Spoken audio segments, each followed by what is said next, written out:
Hello everyone, another week, another film review. I am back. This is FilmyFool, all things pop culture right here. If you haven't subscribed, please do subscribe now.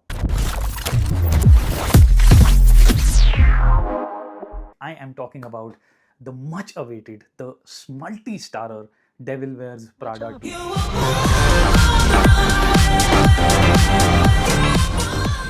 This is a film that has been talked about for a generation, and there are both sides of the coin. There are a group of people who really wanted this to happen, and there are a group of people who did not want it to happen because they wanted the sanctity and the purity of the original to remain. And funnily enough, Anne Hathaway, Meryl Streep, both of them were part of that group who did not want the sequel to happen. Slowly but surely, they moved from that side to this side. Money was also one of the things that made the push happen. But honestly speaking, I am nobody to comment on a person who's at the peak of her game, who's been at the peak of her game for the last 30, 40 years.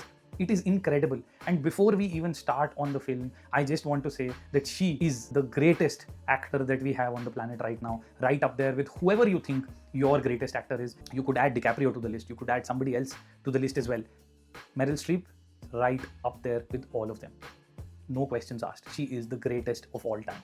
And I am no one to question her choices, her abilities, her acting, anything. Now on to Devil Wears Prada 2. There is possibly one unexpected event right through this film. Everything else feels like just going with the flow. But the fact is, Meryl Streep, Anne Hathaway, Stanley Tucci, Emily Blunt, all of these guys, all four of them have such incredible screen presence, such absolutely magical of delivery of these dialogues that every pun, every sarcasm floats out of the screen and hits you.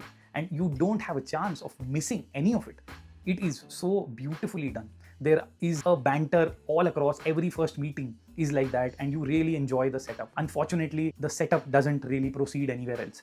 There is very little depth of character that's added to returning characters, so you still have all four of them pretty much how they were 20 years ago. Maybe some bits here or there have changed Anne Hathaway's character, but there is wafer-thin character development for all of these guys, and even less for new introductions. So you have Lucy Liu and a few other characters. And my core issue with this film is the fact that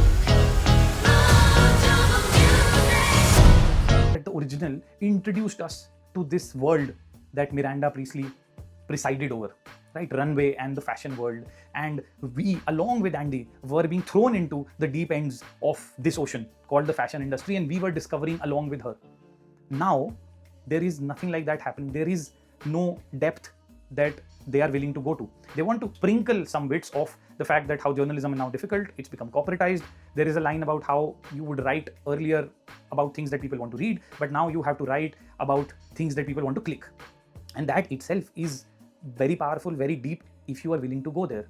But the film just did not want to go there. It wanted to touch upon these 2-3 bits so that there is something happening, and fortunately that is the entire reason why the film lacks the depth. And I'm not even comparing it to the original. I'm just saying, as a film, if you're watching this for the first time without watching the original, you would still find certain aspects missing, like why are certain things happening, what's the importance of something like this. That this fashion week was the place to be. Emily Blunt wanted to be there, and unfortunately for whatever reason she wasn't able to go because of the accident, so you knew it was a big deal and everything was going down there. This time around, there is nothing new that the audience is able to discover about this industry. It's pretty much flat. It's almost like we've explored everything and given you all we had on this industry and this world.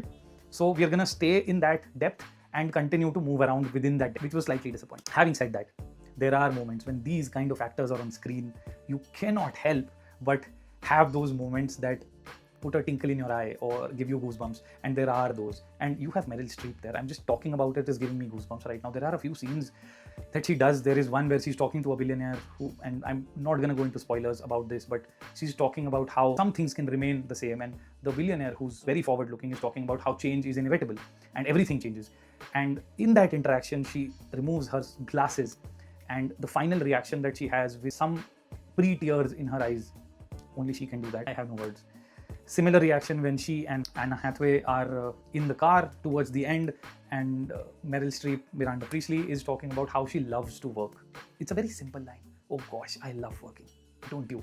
And the way she does it is special. And when you watch that scene, so with actors like this, the beauty is in the trajectory of the scene. It's not the I just love my job. Absolute reaction that gets you. It's the trajectory of how that scene goes and the ranges that the actor is able to traverse in like less than 30 seconds or in maybe a minute, and it takes you through a range of these emotions. And she is an absolute icon when it comes to that. Absolute an icon.